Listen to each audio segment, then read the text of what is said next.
सारा क्षणिक है और आत्मा एक नित्य है। आत्मा का अनुभव बस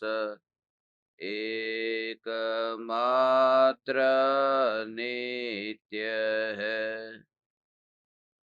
कहा न राज को करन मन, करो महान यह काज। आप्त ज्ञान की प्राप्ति है, मंगलमय सुख सार। मंगलमय सुख सार।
चैतन्य स्वभावी भगवान आत्मा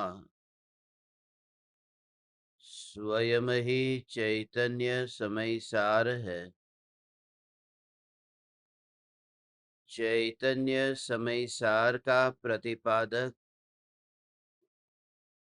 ग्रंथाधिराज समय सार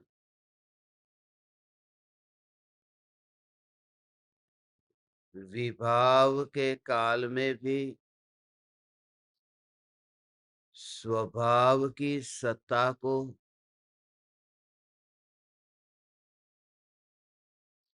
सदा काल ध्रुव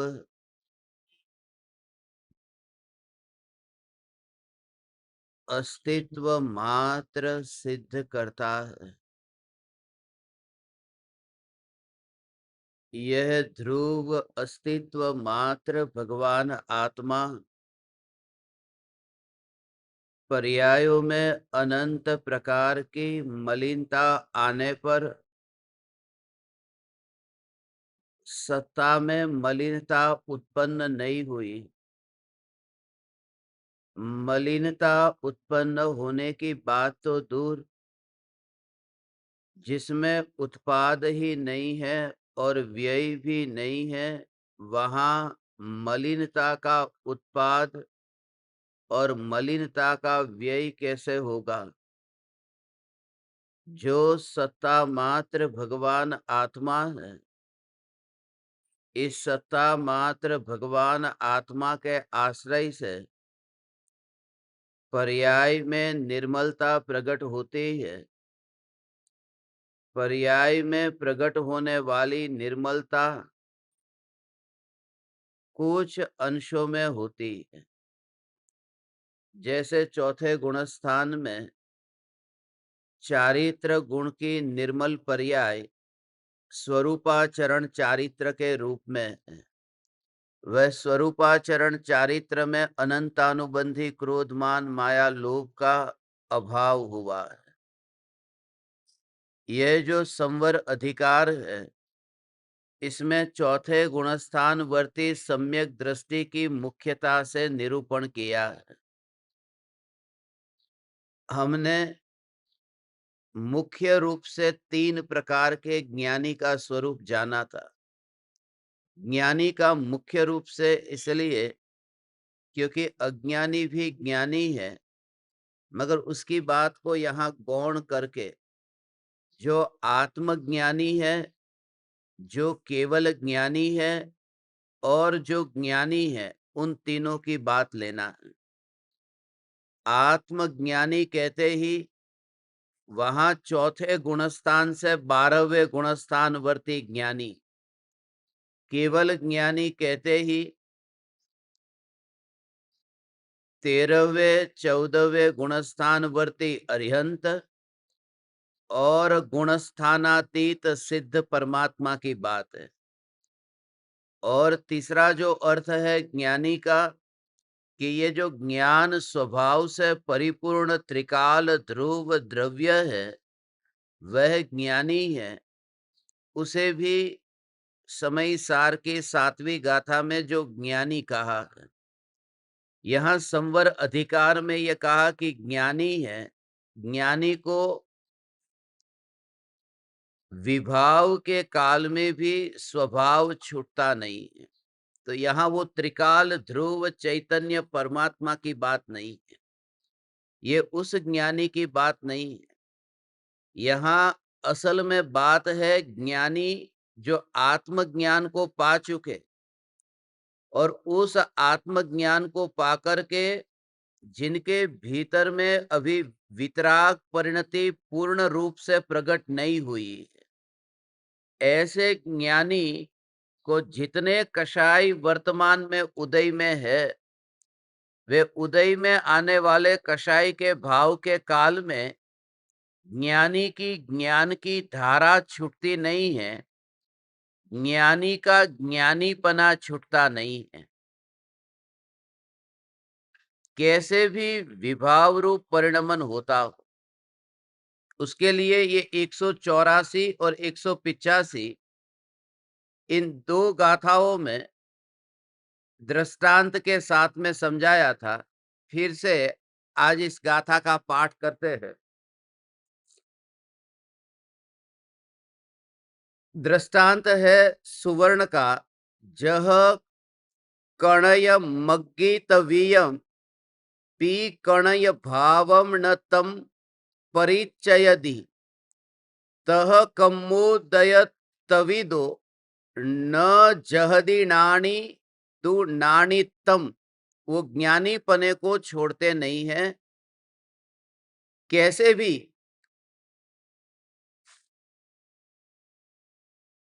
कैसे भी काल में, कर्म के उदय के काल में, ये देखो जिस प्रकार सुवर्ण अग्नि से तप्त होता हुआ भी अपने सुवर्णत्व को नहीं छोड़ता, उसी प्रकार ज्ञानी कर्मोदय से तप्त होता हुआ भी ज्ञानी पने को नहीं छोड़ता।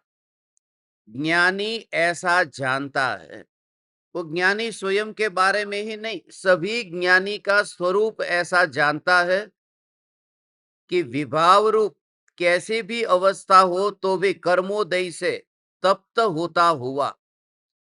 ये जो कल हमने ये सोने का दृष्टांत लिया था, ये दृष्टांत सोने का क्यों लिया और उसमें गर्म होने का क्यों? वो विभाव रूप परिणमन बताना है ना। उस विभाव रूप परिणमन को बताने के लिए ये सोने को उस अग्नि के अंदर तपा हुआ बताना चाहते हैं। ये कहा कि सोना अग्नि में तपता है, गर्म होता है, तब भी वह बदलता नहीं है। अब कैसे नहीं बदलता है? सोना तो बदलता है, क्योंकि जब सोने को अग्नि में डालते हैं तो सोना प्रवाही हो जाता है। तो पहले जो घन था उससे प्रवाही हो गया ना, पिघल गया, तो पलट तो गया। तो फिर ये क्यों कहा कि सोना अग्नि में गर्म होता हुआ भी अपने स्वभाव को नहीं छोड़ता है? तो यहां जो बात है वो पलटने के साथ साथ कुछ ऐसा है जो नहीं पलटता है, उस पर जोर देना चाहते हैं। पलटना तो हुआ है, सोना अग्नि में है, जो घन था उससे प्रवाही होकर के पलट गया है, मगर उसमें कुछ ऐसा है जो नहीं पलटा। उसका भाव है कि सोना अग्नि में गर्म होने पर भी सोने से हट करके मिट करके वह लोहा नहीं हो गया है, वो लोहे रूप परिणमित नहीं हो गया है, वह बात बतानी है। तो ज्ञानी में भी परिवर्तन तो आता है कर्म के उदय से, मगर वो ज्ञानी पलट करके अज्ञान रूप परिणमित नहीं होते। फिर ये सोने का दृष्टांत दिया है, वो उस स्वभाव को बताने के लिए। जैसे कपड़ा है, तो कपड़े का मूल्य जब हम घर में लेकर आते हैं, एक बार पहन लिया, फिर उसका उतना मूल्य नहीं होता, वो सेकंड हैंड कपड़ा हो गया। जो कुर्सी बाजार से खरीद कर लेकर आते हैं और कुछ दिन तक हम रखते हैं, तो फिर उसका मूल्य घट जाता है। मगर सोना ऐसा है, इसलिए तो हम सोने को संपत्ति मानते हैं। बाहर के ये सब कपड़े हैं, बाहर में गाड़ी है, ये सब वस्तु जितनी पुरानी होती जाती है, कहते हैं उसका जो मूल्य है वो थोड़ा घटता जाएगा, उसमें परिवर्तन आएगा। कपड़ा आपने 2 साल तक पहना है, तो उस कपड़े में फिर वो परिवर्तन आएगा, उस कपड़े का फिर उतना दाम नहीं मिलेगा। सोने की अवस्था बदलने पर भी सोने का जो स्वभाव है वो स्वभाव छूटता नहीं है। सोने का स्वभाव ऐसा ही रहता है और सोने का मूल्य घटता नहीं है। इसलिए ज्ञानी किसी भी प्रकार के कर्म के उदय के काल में वह ज्ञानी ही रहते हैं, उनका ज्ञानीपना नहीं पलटता। दूसरी बात यह है कि कर्म के उदय के काल में भी ज्ञानी को ज्ञानीपना कैसे रहा। उदय तो कर्म का आया, युद्ध करते हैं, तो युद्ध करते हुए भी उनके भीतर में वह जो प्रकट होने वाली वितराग परिणति है, वो वितराग परिणति वो मलिन परिणति के कारण प्रभावित नहीं होती है। ये बात यहां बतानी है। देखो, दो बात है। एक तो है भगवान आत्मा तीनों काल में शुद्ध है, भगवान आत्मा तीनों काल में शुद्ध है, और पर्याय में वर्तमान में मलिन है। जैसे अभी हम अज्ञानी है, मिथ्या दृष्टि है, पापी है, तो यहां उसकी बात नहीं लेनी कि मानो कोई आतंकवादी है, इतनी हत्या करता है, वो इतनी हत्या करने पर भी वह तो परमात्मा है। कितनी भी पर्याय में मलिनता हो, मगर वह तो परमात्मा है। ये बात यहां नहीं लेनी है। पर्याय में कितनी भी मलिनता होने पर भी, निगोद या निगोद में होने पर भी वह तो निर्मल है। ये बात यहां नहीं समझानी है। यहां समझानी है कि सम्यक दृष्टि में मलिनता होने पर भी सम्यक दृष्टि में जो निर्मलता प्रकट हुई है, वह निर्मलता को कोई फर्क नहीं पड़ता है। माने ये बताना है कि तीन कषाई चौकड़ी का जो उदय चल रहा है और एक कषाई चौकड़ी के उदय का अभाव हुआ है, वो वितरागता स्वरूपाचरण चारित्र। ये स्वरूपाचरण चारित्र जो प्रकट हुआ है, वह ज्ञानीपना है। उस ज्ञानीपने को तीन कषाई चौकड़ी का उदय प्रभावित नहीं करता है, ये सिद्धांत समझना है। क्योंकि ये संवर अधिकार है, यहां पर वो जीव का स्वरूप नहीं, ये संवर अधिकार में वो ज्ञानी की अंतरंग वितराग परिणति और अंतरंग दशा को बताना चाहते हैं। संवर अधिकार में जो ज्ञानी हुए हैं, उन ज्ञानी को भले ही कितने ही कर्म उदय में आए, तो भी उनका ज्ञानीपना छूटता नहीं। भरत चक्रवर्ती को देखो कि भरत चक्रवर्ती को युद्ध करने का भाव आता है, तो श्रद्धा और चारित्र, मैं भगवान आत्मा हूं, ये श्रद्धा है। एक परमाणु भी मेरा नहीं है, ये श्रद्धा है। तो फिर सम्यक दृष्टि को युद्ध करने का भाव क्यों आता है? जब ये श्रद्धा हो चुकी है तो ये भाव क्यों आता है? इस बात को व्यवहार से समझो। भरत चक्रवर्ती को ये श्रद्धा आत्मा की श्रद्धा की बात नहीं है, पराये की श्रद्धा की बात है। चक्रवर्ती को चक्र प्राप्त होता है, वो चक्र से 6 खंड को जीतते हैं, तो उन्हें श्रद्धा है। उन्हें ये श्रद्धा है कि ये चक्र के ये 6 खंड को जीतने निकले। मगर जैसे हमने शास्त्र में पढ़ा है ना कि चक्रवर्ती का चक्र अपने परिवारजन पर नहीं चलता। तो एक खून है ना, वहां पर चक्रवर्ती का चक्र नहीं चलेगा। तो हमको पता है तो भरत चक्रवर्ती को पता नहीं होगा, वो नहीं जानते होंगे।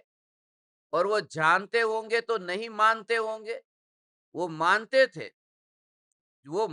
थे, फिर उन्होंने चक्र क्यों छोड़ा? बाहुबली पर चक्र क्यों छोड़ा? मैं आपको ये बताना चाहता हूं कि श्रद्धा में मान लिया कि ये चक्र नहीं चलने वाला, फिर भी चक्र चलाने का विकल्प आता है कि नहीं, और विकल्प आया कि नहीं, और चक्र चलाया कि नहीं, यह मानते हुए कि चक्र नहीं चल सकता है तो भी, ये बाहर की बात हुई।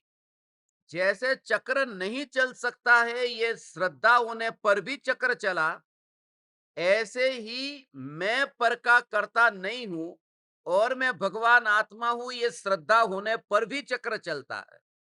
क्योंकि श्रद्धा भले अलग है और चारित्र में अलग हो सकता है। और चौथा गुणस्थान इसी का नाम है कि जहां श्रद्धा अलग होगी और चारित्र अलग होगा, नहीं तो वो चौथा गुणस्थान ही क्यों कहलाएगा? वो ज्ञानी है, वो अविरत सम्यक दृष्टि क्यों है? ये चौथे गुणस्थान की उस वितराग परिणति को तीन कषाय चौकड़ी का उदय कुछ नहीं करता है।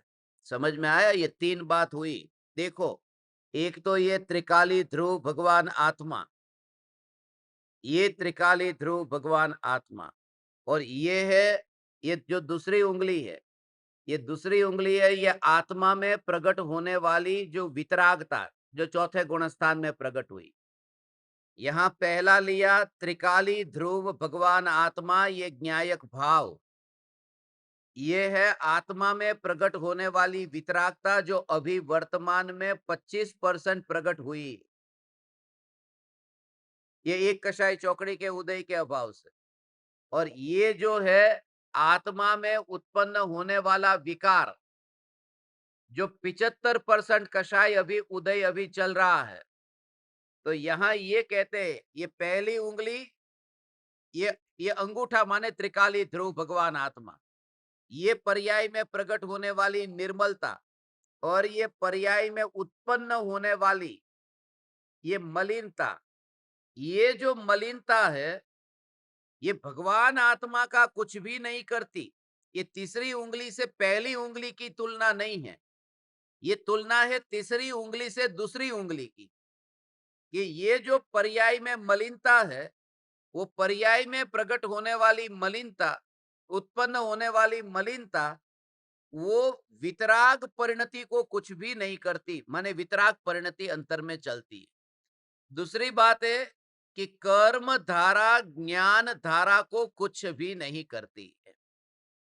ये तीन कषाय चौकड़ी का उदय, ये कर्म धारा और ज्ञान धारा चलती रहती है। फिर ये जो कहा है कि स्वभाव जो है, वो स्वभाव ऐसा ही टिक करके रहता है, क्योंकि विभाव के कारण किसका स्वभाव? भगवान आत्मा का स्वभाव नहीं हो। ध्यान से समझना, ये भगवान आत्मा का स्वभाव नहीं है, ये ज्ञानी के ज्ञानीपने का जो स्वभाव है, ये ज्ञानी ज्ञानी ही रहते हैं, ये उस स्वभाव की बात है। ये चौथा गुणस्थान वाला जो ज्ञानी है, उसका चौथा गुणस्थान नहीं छूट जाता है, कैसे भी उनके कर्म आए। और कैसे का मतलब क्या? अनंतानुबंधी वाले नहीं है, क्योंकि अनंतानुबंधी वाले हो तो वो ज्ञानी ही कैसे रहेंगे? यहां तो वो अप्रत्याख्यानावरण कषाय कितना भी उदय में आता हो, तो भी उनका स्वरूपाचरण चारित्र नहीं छूटता है, उसे कहते हैं स्वभाव नहीं छूटता। और भगवान आत्मा में ऐसे घटित करोगे तो भगवान आत्मा में भी यदि स्वभाव छूट जाएगा तो वस्तु का नाश हो जाएगा, क्योंकि वस्तु वस्तु के स्वभाव के कारण है ना। और इसलिए यहां पर स्वभाव ही यदि छूट जाएगा तो फिर वस्तु का नाश होगा, तो उसका उतना मूल्य कैसे रहेगा। सोना है, सोने का नाश हो जाए, कपड़े को यदि आग में रखोगे, आग में यदि कपड़े को डालोगे तो क्या होगा कि कपड़े का जो मूल्य है वो रहेगा नहीं, कपड़ा ही नहीं रहेगा। मगर यदि सोने को अग्नि के अंदर रखा तो सोना जलेगा नहीं, वो सोना मिटेगा नहीं। और दूसरी बात ये बतानी है, स्वभाव को बताने के लिए सोने का दृष्टांत लिया। पर्याय के पलटने पर भी उसका स्वभाव नहीं पलटता, वो बताया। सोने की चूड़ी है, ऐसे ही मिट्टी का मटका भी ले सकते थे, क्योंकि सोने की चूड़ी है, वो सोने की चूड़ी को यदि पलटा करके, यदि पलट करके ऐसी हो गई कि गले का हार हो गई, तो भी उसका मूल्य कम नहीं होगा। मगर यहां पर जो मिट्टी का मटका है, उसकी पर्याय यदि पलट जाएगी तो उसका मूल्य नहीं रहेगा। घड़ा है, अभी 100 रुपये का है, और नीचे गिरा, मटका नीचे गिरा और ठिकरा हो गया, तो वो 100 रुपये का नहीं रहेगा। वो मटके 100 रुपये का मटका नहीं रहेगा, मगर सोना पलट जाएगा।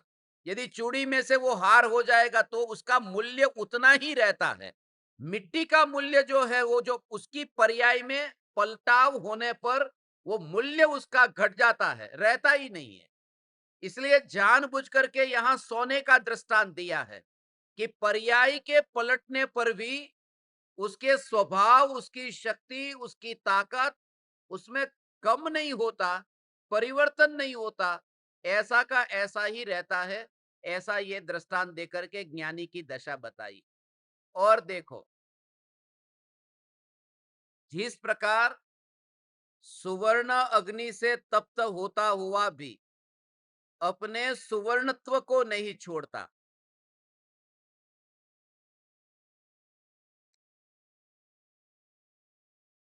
अपने सुवर्णत्व को नहीं छोड़ता है। उसका भाव, सोना पीला है तो वो पीला ही रहता, वो अपने पीले स्वभाव को छोड़ता नहीं है। वो लोहे रूप परिणमित होता नहीं है, किसी भी धातु रूप परिणमित हो जाता नहीं। और वो कितने भी वर्षों तक पड़ा है, मिट्टी में है, खदान में है, तो भी वो सोने का मूल्य तो वो ही रहता है। तो सम्यक दृष्टि की दृष्टि, अब भगवान आत्मा की बात है कि पर्याय में मलिनता होने पर भी, ज्ञान में मलिनता को जानने पर भी दृष्टि में त्रिकाली ध्रुव भगवान आत्मा ही रहता है। सोना जिसको मिला, हमने तो सोने को, हमने नहीं, आपने तो सोने को खाली यहां पर देखा है ना। मगर अफ्रीका में मुझे कुछ लोग लेके गए थे सोने की खदान में। तुम पहचान ही नहीं पाओगे, अफ्रीका में इतनी सोने की खदान है। ये इक्वाटोरियल गिनी है, ऐसा एक देश है, वहां सोने की इतनी खदान है कि वहां पर उन्होंने दिखाया कि वहां तो मिट्टी का ही पिंड है, मिट्टी है, मिट्टी है। जो भी मिट्टी है आपको पता भी नहीं चलेगा, रास्ते पर जैसे मिट्टी अपन देखते हैं ऐसे ही मिट्टी ही होती है। और उन्होंने कहा ये सोना है, इसको निकाल करके फिर इसको प्रक्रिया करेंगे, इसे जितना गर्म करेंगे तो बोले वो ही फिर मिट्टी, उसमें जो मलिनता है, उसमें जो मैल है, कालीमा है, वो सब अपने आप जलता जाएगा। ऐसे ही हीरा होता है, हीरा पत्थर ही होता है। और उससे भी यदि कहे तो वो अंदर में देखे तो कोयला जैसा ही होता है। उसको जितना जितना जितना अंदर पड़े पड़े पड़े, फिर वो कोयले में से ही हीरा बन जाता है। उसकी लंबी प्रक्रिया है। तो ये है कि जो वस्तु हमने देखी नहीं है, जो व्यक्ति उस खदान में वहां से जाता है और खदान से मिट्टी लेकर के आता है। तो दो बात है, उसके ज्ञान में तो वह जानता है कि ये मिट्टी के साथ में मिला हुआ सोना है, मगर दृष्टि में यही मानता है कि मैं सोना लेकर के आ रहा हूं। ये दो बात, सम्यक दृष्टि ज्ञान में ये जानते हैं,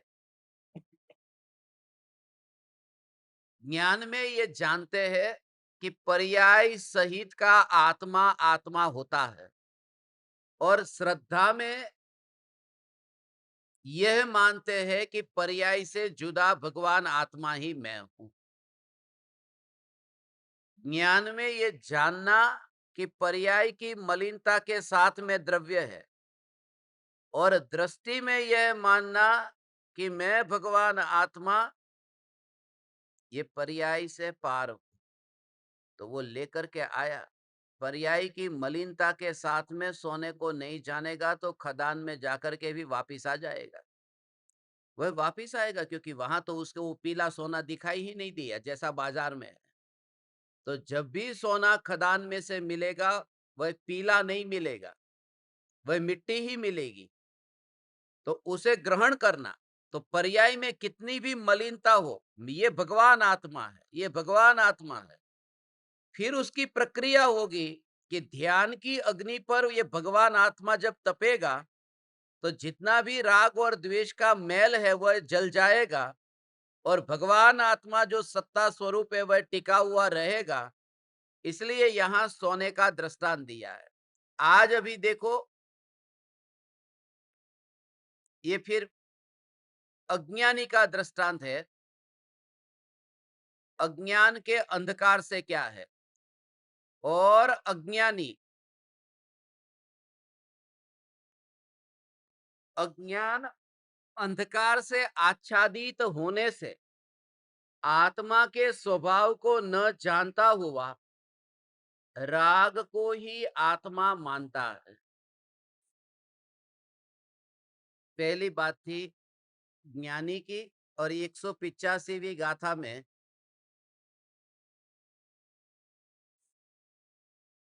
नीचे की जो पंक्ति है, अण्णाण तमोक्षणो, अज्ञान रूपी अंधकार से आच्छादित होने से आत्मा के स्वभाव को न जानता हुआ राग को ही आत्मा मानता है।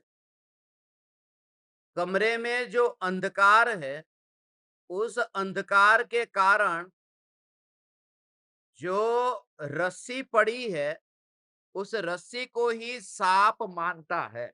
ये इसका भाव है।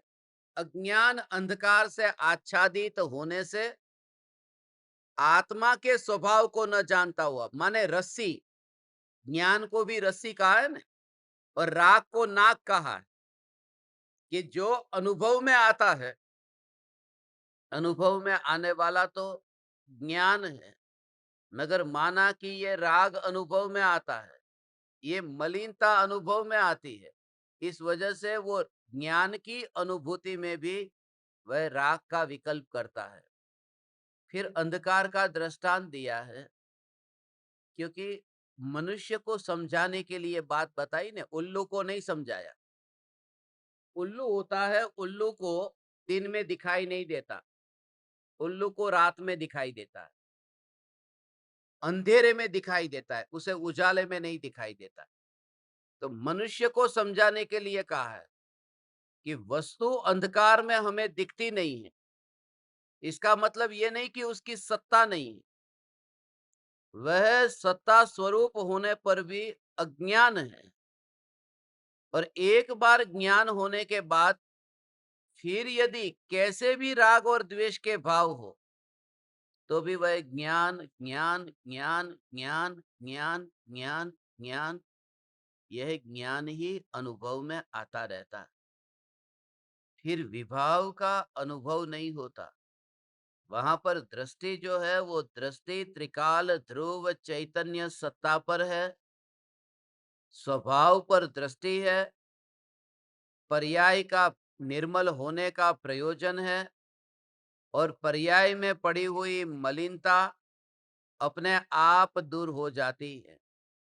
दर्पण के ऊपर जैसे धूल जमी और हाथ में हमने एक रुमाल लिया, तो जैसे ही वो दर्पण के ऊपर घुमाया, तो उस समय दर्पण की स्वच्छता जो पहले से टिकी हुई है धूल के पीछे भी, उस सत्ता की श्रद्धा के बल पर हम ये कपड़ा घुमाते हैं। तो सम्यक दृष्टि का जो पुरुषार्थ है कि मैं अनादि अनंत चैतन्य परमात्मा स्वभाव से ऐसा निर्मल, निर्मल का मतलब कि जिसमें प्रतिबिंबित हो, पदार्थ प्रतिबिंबित हो, ऐसी शक्ति विभाव के काल में भी छूटी नहीं है और वो पर्याय में व्यक्त भी हो रही है। ऐसा शक्ति स्वरूप भगवान आत्मा में। इसका भाव क्या हुआ?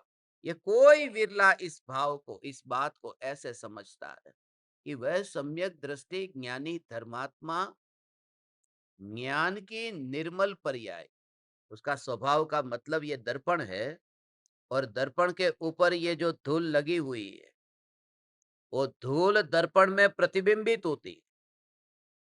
भले पदार्थ सामने टेबल कुर्सी पड़े तो वो प्रतिबिंबित नहीं होते, मगर धूल दर्पण में प्रतिबिंबित होती। जिस समय वह धूल दर्पण में प्रतिबिंबित होती है, वो हमें नहीं दिखाई देती, मगर हमें इतनी श्रद्धा है कि दर्पण का वह जो स्वभाव है, वह स्वभाव दर्पण का छूटा नहीं। दर्पण साफ है, नहीं तो ये मेहनत क्यों करते, कपड़ा क्यों घुमाते?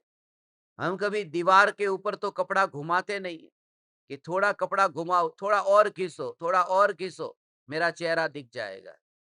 वो दर्पण पर कपड़ा घुमाते क्योंकि उस धूल के पीछे भी दर्पण की जो स्वच्छ सत्ता है, जिसमें ये पर्याय भी व्यक्त है, क्योंकि वो धूल प्रतिबिंबित हो रही है, तो चेहरा भी प्रतिबिंबित होगा। ऐसे ये जो ज्ञान की जानने वाली अवस्था है, उस ज्ञान की जानने वाली अवस्था में जैसे ही तुम्हें कोई भी पदार्थ, कोई भी भाव प्रतिबिंबित हो, ऐसे ही ज्ञानी का पुरुषार्थ सहज घटित हो जाता है।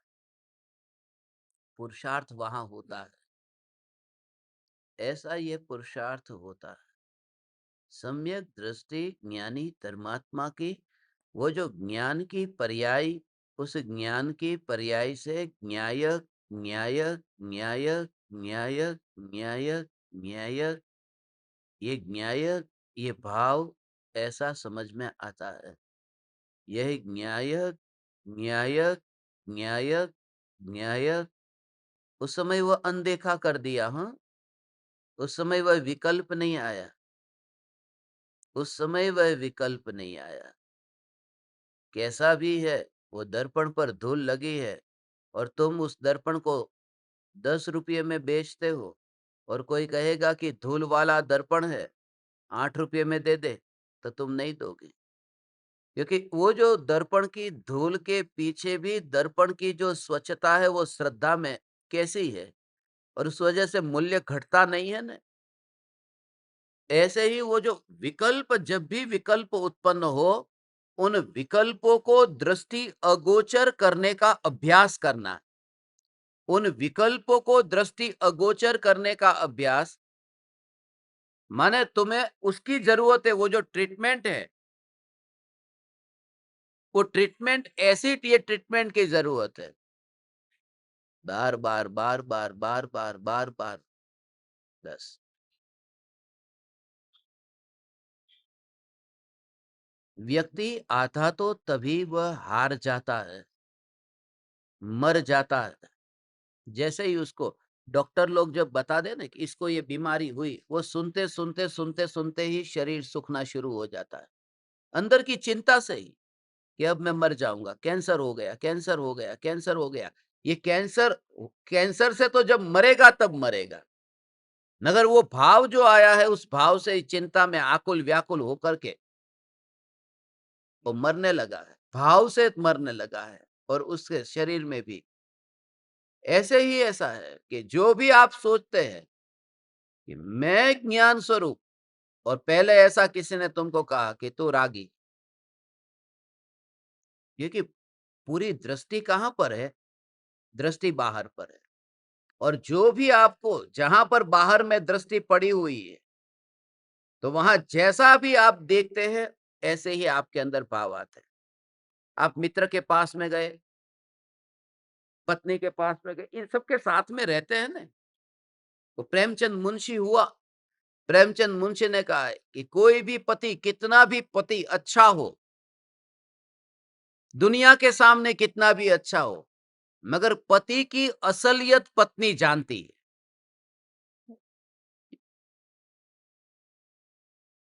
वो असलियत पत्नी जानती है, क्योंकि वो मंदिर में हाथ जोड़ करके भगवान से प्रार्थना करता है,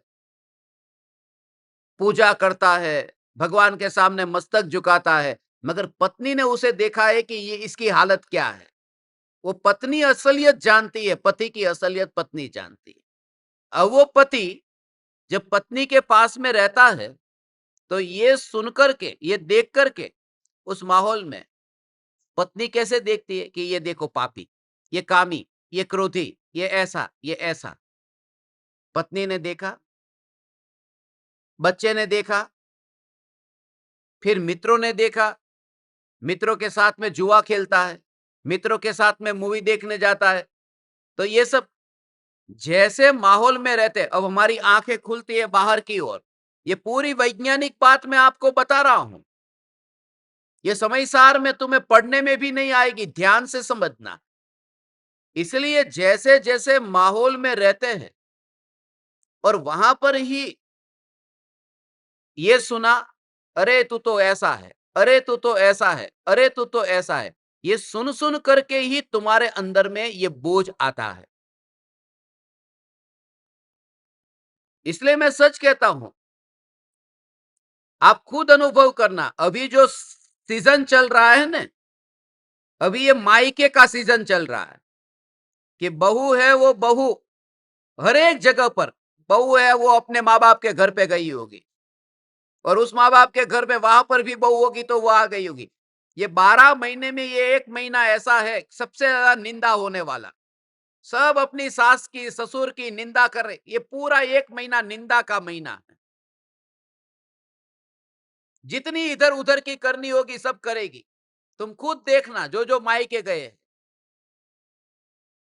तुमने एक बार भी यदि ये बात नहीं छेड़ी हो तो अपने आत्मा से और परमात्मा को साक्षी रख करके बोलना कि अपने पति की, अपनी माँ की, अपनी सास की, अपने ससुर की, अपने जेठ की, अपने अपने पीहर में जो कुछ भी हुआ उसकी बात तुमने नहीं छेड़ी, और उसमें एक आध बार भी निंदा का भाव न आया,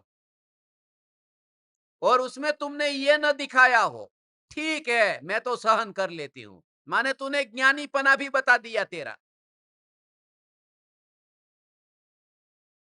अपने ही किस्मत, अपने ही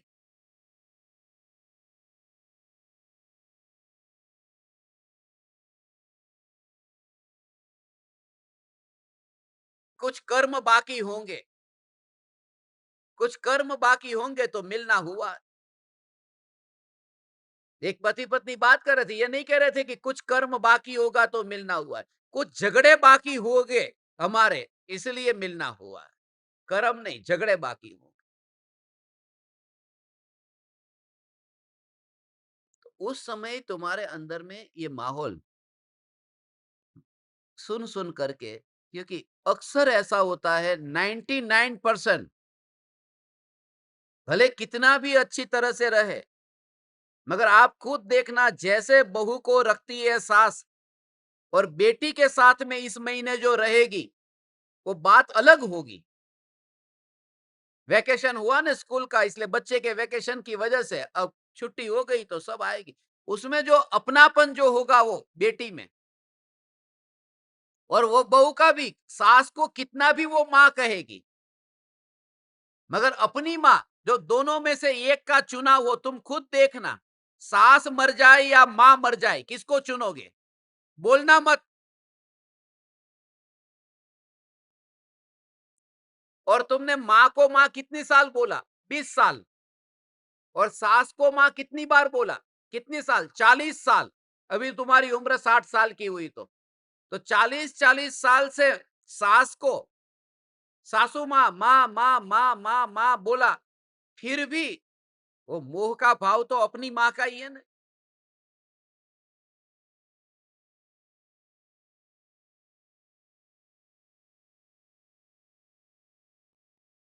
तो वहां पर तुम्हारे दिमाग में ये डाल दिया। बहुत सुना। जब बहू को गाली सुननी पड़ती है तो वो गाली सिर्फ उसको नहीं मिलती, उसके पूरे खानदान को मिलती है। तेरी माँ ऐसी, तेरे बाप ऐसा, सब एक साथ में सबको सुनना पड़ता है। क्या यही संस्कार तुझे दिया था?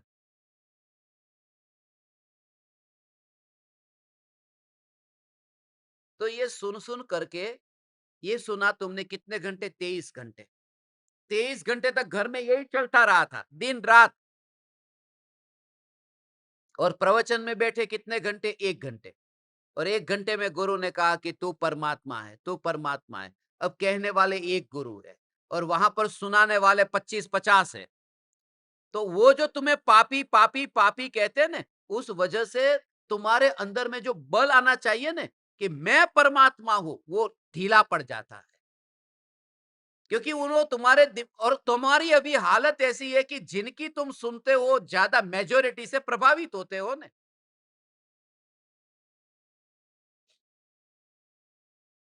ऐसा ही है, मेजोरिटी से प्रभावित है। आज कोई ऐसा क्रिकेटर आ जाए तो उस क्रिकेटर के कारण हम प्रभावित नहीं है, उस क्रिकेटर को आदर नहीं देते हैं। ये सारी दुनिया उससे इतनी प्रभावित है, उसके इतने फॉलोअर्स है।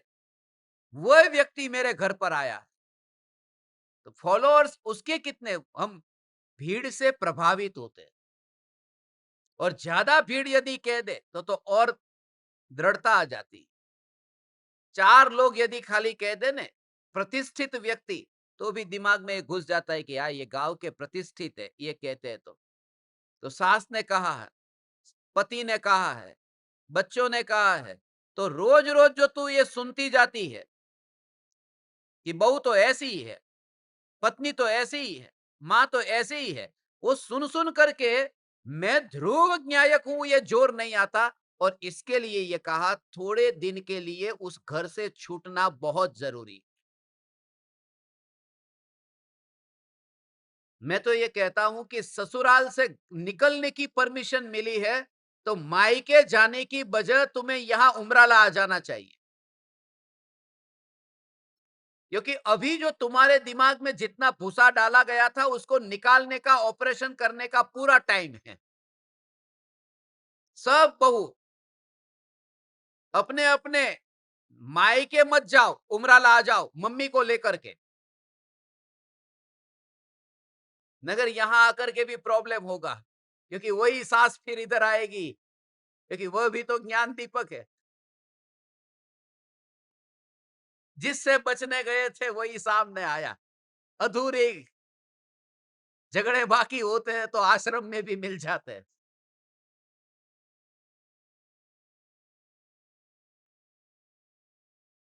मगर ये समय ऐसा है कि हमारे दिमाग में ये ज्यादा मेजोरिटी से प्रभावित होते हैं।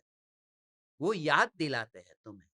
उनके सामने ही तुम बैठोगे, आज तुम सास के सामने ध्यान करने के लिए बैठोगी, तो वो तुम्हारे सामने आएगी तो वो याद दिलाती है, ये देख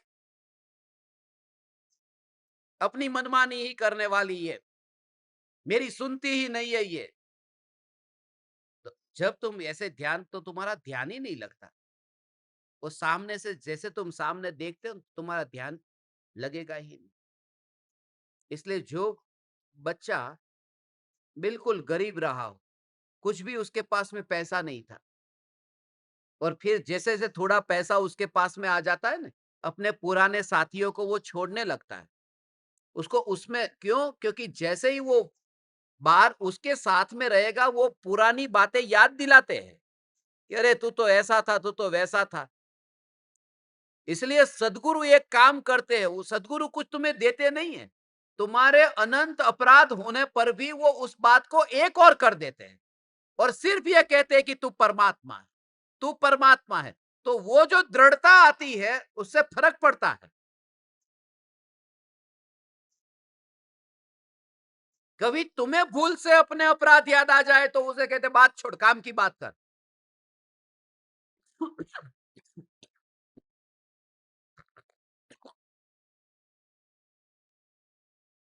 ऐसा है।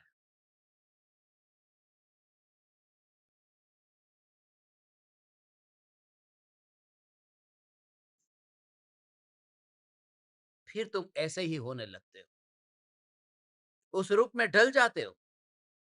फिर तुम्हें कोई कहेगा कि पापी, तो तुम मानोगे नहीं। पहले बात अलग थी, पहले कोई कहता था कि तू परमात्मा, तो मानते नहीं थे। अब कोई तुम्हें कहता है कि तू पापी है, सास बोले, बहू बोले, कुछ भी करे, ये भाव ही नहीं रहता। उसे कहते कर्तापने का भाव छूट गया और वो अपेक्षा भाव छूट गया। मैंने आपके लिए इतना किया, आपने मेरे लिए क्या किया?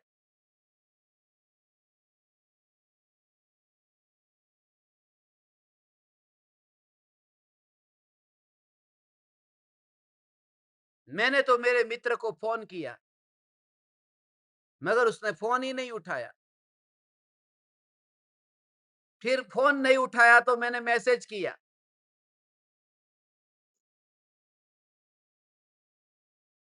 कि आज तो मैंने अपने हाथों से जोरदार, टेस्टी, डिलीशियस, ये वैसी पाव भाजी बनाई है। फिर मैसेज किया मैंने। फिर उसके 20 कॉल आ गए, मगर मैंने एक भी नहीं उठाया।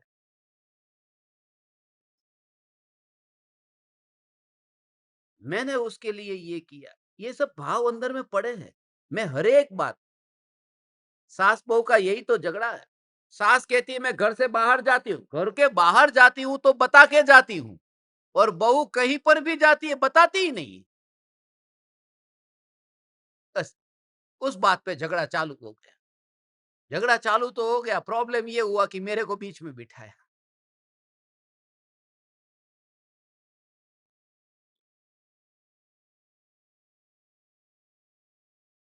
मैंने कहा दोनों परमात्मा हो, दोनों तीन लोक के नाथ हो, ये उदय के खेल है, अहंकार तुम्हें सताता है और कुछ नहीं।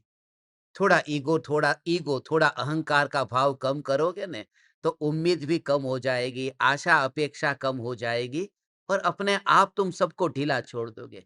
और एक समय ऐसा आएगा कि धन्य हूं, मेरे को बताने के लिए भी मेरी बहू नहीं आई, तो इतना मैं आत्मा का चिंतन मनन करती थी, डिस्टर्ब करने नहीं आई। कैसे महापुण्य का उदय आया।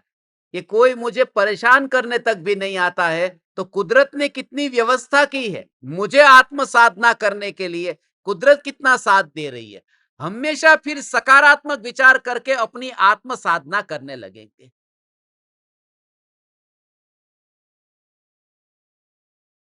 अज्ञानी अज्ञान के अंधकार से पीड़ित है, क्योंकि उसे बार बार अज्ञानी अज्ञानी अज्ञानी कहा गया। और अज्ञानी, ये सुनने की आदत ही हो गई। इसलिए जहां पर आपको सत्य कहता हूं, यदि मैं भी आपके पाप को जब बार बार याद दिलाने लगूं ना, ये पापी, ये पापी, ये पापी, तुम मेरे से भी दूर रहना। दूर रहना, क्योंकि वो तुम्हारे हौसले को कम कर देगा। खाली ठीक है, बता दिया कि भाई तेरे में ये दोष है, मगर उसकी ही माला लेकर के बैठ जाओ और उसी की कैसेट बजाते रहो, तो फिर अंदर से जो श्रद्धा होनी चाहिए थी, आत्मविश्वास होना चाहिए था कि मैं परमात्मा हूं, वो नहीं हो पाएगा। जिसे कहते हैं हौसला बुलंद होना चाहिए। इसलिए, और उसमें भी खास करके मरते समय, मरते हुए व्यक्ति को तो बिल्कुल नहीं याद दिलाना चाहिए कि तू पापी।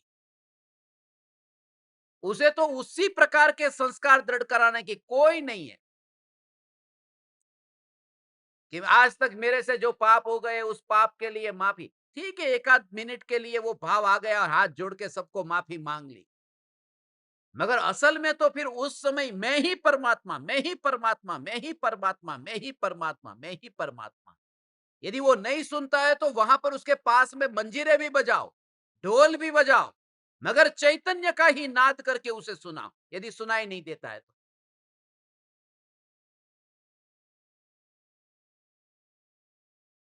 कहाँ पता नहीं छुपे। कभी कभी नींद में भी हम होते हैं तो बाहर जो आवाज चलती है, उस आवाज से भी कुछ न कुछ पता चलता रहता है, कुछ चल रहा था। और नींद वो ऐसे ही मौत के काल में बिल्कुल बेहोश पड़ा है, मगर उसके पास में भी यदि चैतन्य चैतन्य चैतन्य चैतन्य चैतन्य यदि यही सुनाया ने, यही सुनाया, सारे परिवार के लोग मिलकर के यदि ये करने जैसा है, जब आखिरी घड़ी हो तब सब मिलकर के ये करना, सब मिलकर के चैतन्य चैतन्य चैतन्य चैतन्य चैतन्य चैतन्य, वो भले बिल्कुल कोमा जैसा पड़ा हुआ है, मगर एक आध शब्द भी उसके कान में पड़ गया तो संस्कार।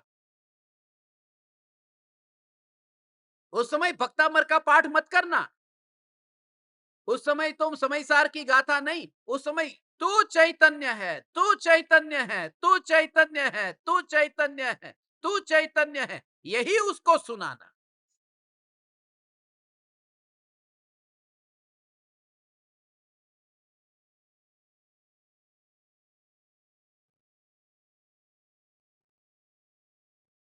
इसके लिए ये समाधि मरण, समाधि मरण की तैयारी इसके लिए करना है। ये मन की तुम्हारी मन में न रह जाए, इसके लिए अभी से कहा गजपंथा में तो मैं राज खोलूंगा ही खोलूंगा। वो फॉर्म भी तैयार कर दिया है, फॉर्म तैयार किया मैंने, फॉर्म से समाधि मरण नहीं होता, फॉर्म भर दो तुम्हारा समाधि मरण हो जाएगा। ये कोई गवर्नमेंट की एप्लीकेशन थोड़ी है।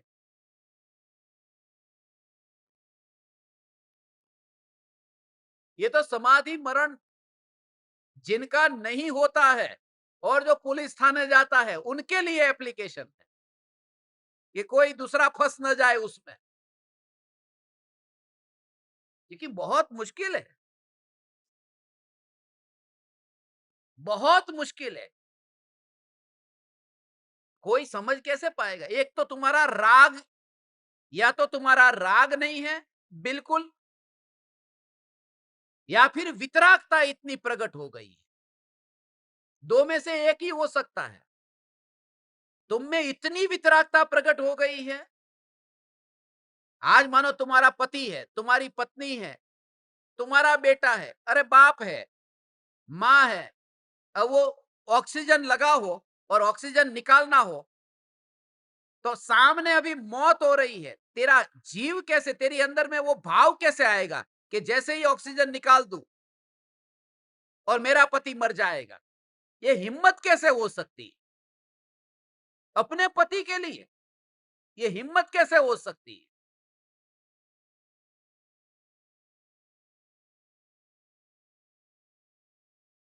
इतनी कठोरता, सारा समाज बात करेगा कि सचमुच इसके भीतर में पति के प्रति प्रेम था ही नहीं, होता तो ऐसे ऐसे मास्क निकाल देती। मगर दुनिया ये नहीं समझेगी कि इसके अंदर में क्या है, वो तू ही जाने। वितरागता है, वासना है, क्या विचार क्या है? दुनिया तो सब प्रकार से शंका करेगी, मगर तेरे अंदर में तू खुद अपने परिणामों का विचार करना, क्योंकि सामने मौत दिखती है और मौत दिखने पर भी वो ये करना। और जब भी तुम किसी के साथ में ऐसा करो, तब तुम खुद देखना अपने पर घटित करके, आज जब तुम दूसरे का मांस हटाओ तो तुम ये देखना कि अभी मैं यदि यहां से मरूं तो मेरे देह की पकड़ छूटी है या नहीं छूटी, और यदि नहीं छूटी है तो वहां नियम से स्वार्थ है, वहां करुणा नहीं है। क्योंकि जिसको अपने को आत्मा को जाना, इसलिए आत्मज्ञानी को ही यह यथार्थ भाव होता है कि दूसरे का समाधि मरण हो। आत्मज्ञानी के अलावा कोई ये भावना नहीं भा सकता कि इसका समाधि मरण हो। आत्मज्ञान के बिना नियम जानो, ये नियम स्वार्थ भावना छुपी ही होती है, ये सिद्धांत है। बहुत से कारण ऐसे हो सकते हैं। आत्मज्ञान नहीं है ना, अंदर की अनुभूति ही नहीं है। जिसको समाधि का पता नहीं है, वो क्या जानेगा कि इसका समाधि मरण? जब मैंने गुड़ चखा ही नहीं है तो मैं कैसे भावना भाऊ कि तुम गुड़ को चखो? तो जिन्होंने समाधि का अनुभव किया है वह ये जानता है कि देह के त्याग के समय इसका समाधिमय मरण हो। यदि मौका मिले, ये इसके लिए भी महापुण्य का उदय चाहिए। यदि मौका मिले, मैंने कह दिया जब वो गजपंथा मिलेंगे तब मिलेंगे, मगर उससे पहले भी यदि आपको ऐसा लगता है कि आपके परिवार में किसी की भी मृत्यु होने की तैयारी है, अस्पताल में है, आप तात्कालिक हमें फोन करना, हम आ जाएंगे। वो गजपंथा का वेट नहीं करेंगे, ढोल नगारे लेकर के आएंगे। मगर तुम इस भ्रम में रहते हो कि जिंदगी तो अभी बाकी है, अभी कुछ नहीं होने वाला। ये तुम्हारा जो भ्रम है वो भ्रम ही तुम्हें सताता है। इसलिए कहा जब भी मौका मिले, बस ये समाधि की पूर्व तैयारी हम कर रहे हैं। अज्ञानी अज्ञान के अंधकार में वो न तो जीवन को देखता है न मौत को देखता है।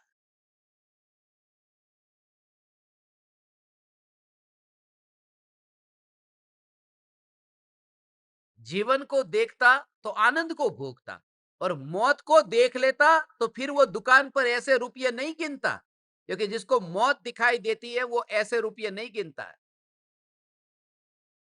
जिसको ये पता चला कि मुझे फांसी की सजा मिलने वाली है तो वो खीर को ऐसे नहीं खाएगा जैसे रोज खाता था, क्योंकि मौत दिखाई दे रही है ना। मौत दिखने पर भोगों में वो इतना आसक्त नहीं रह सकता। अधिकतर तो यही होता। ये देखो 185 नंबर की गाथा।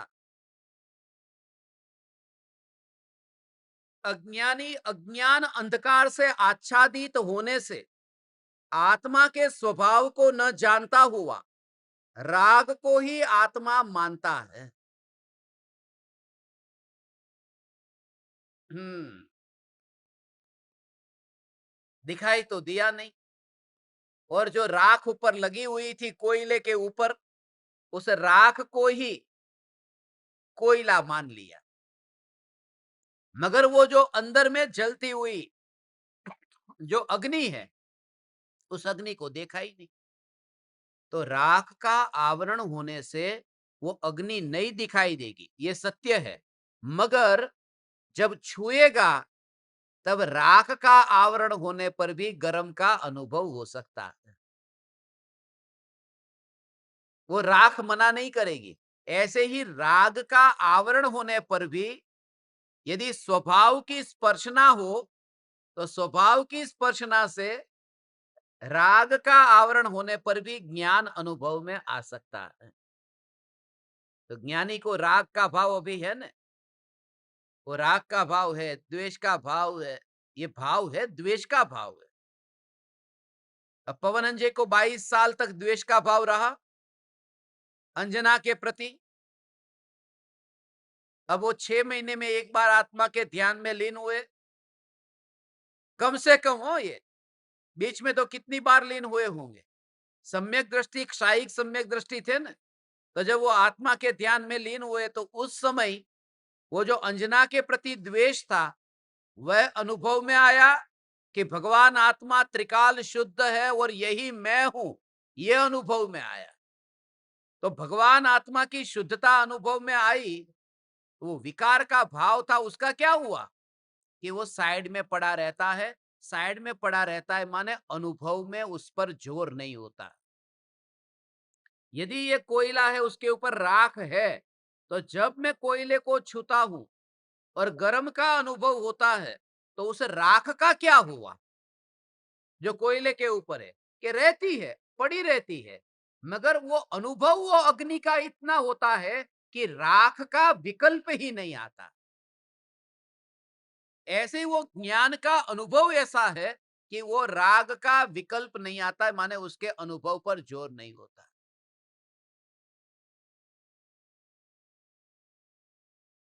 ये 185वीं गाथा हुई।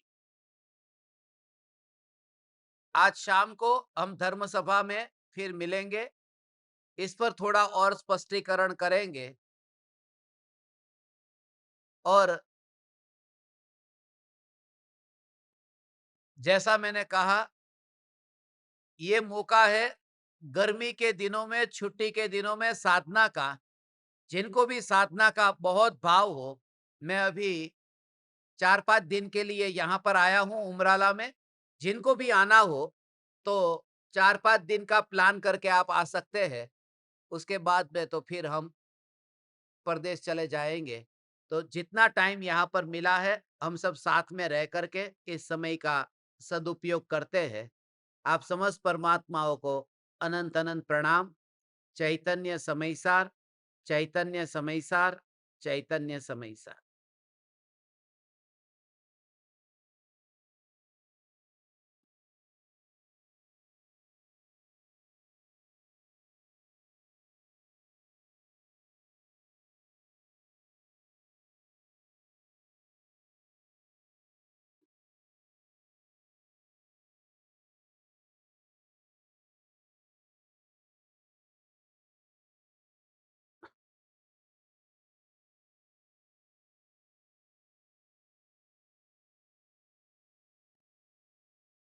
अहो अहो श्री सद्गुरु करुणा सिंधु अपार, इस पामर पर प्रभु किया अहो अहो उपकार, अहो अहो उपकार।